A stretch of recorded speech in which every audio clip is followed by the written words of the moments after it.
अखन अपने सब सुन रहे छी लवली फिल्म्स एंटरटेनमेंट की शानदार प्रस्तुति। यार बदल ले लगे तू प्यार बदल ले लगे, मौका देख छोरी भातार बदल ले लगे। अब की करबी गे यार बदल ले लगे तू प्यार बदल ले लगे, मौका देख छोरी भातार बदल ले लगे। गे तोरा दिल पकड़े छो कतेरा 300 रुपया वाला करे छी कि काज, जोगे निर्लजिया तोरा लागे नहीं चला। 300 रुपया वाला करे छी कि काज, जोगे निर्लजिया तोरा लागे नहीं चला। Music by Darbhanga.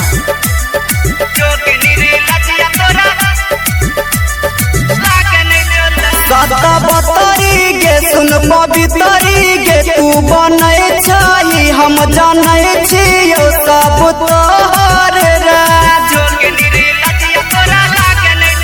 बतरी गे सुन पवितरी गे तू बनै छही हम जानै छियो तोहर राज।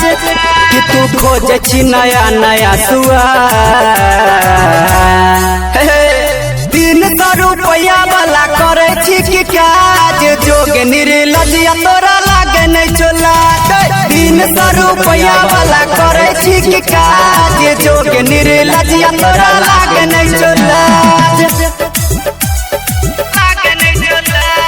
Music by Darbhanga.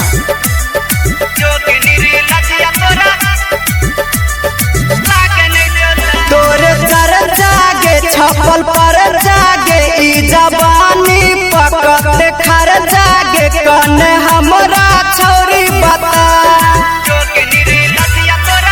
तोरे कर जागे छपल पर जागे ई जवानी पकड़ खर जा हमरा बता। जे प्यारे लाल फिर से दै छो आवाज, 300 रुपया वाला करे छी कि काज, जोगे निर्लजिया तोरा लागे नहीं चला। 300 रुपया वाला करे छी कि काज, जोगे निर्लजिया तोरा लागे नहीं चला। जवानी झड़ जतो त कुत्तो ने पूछतो।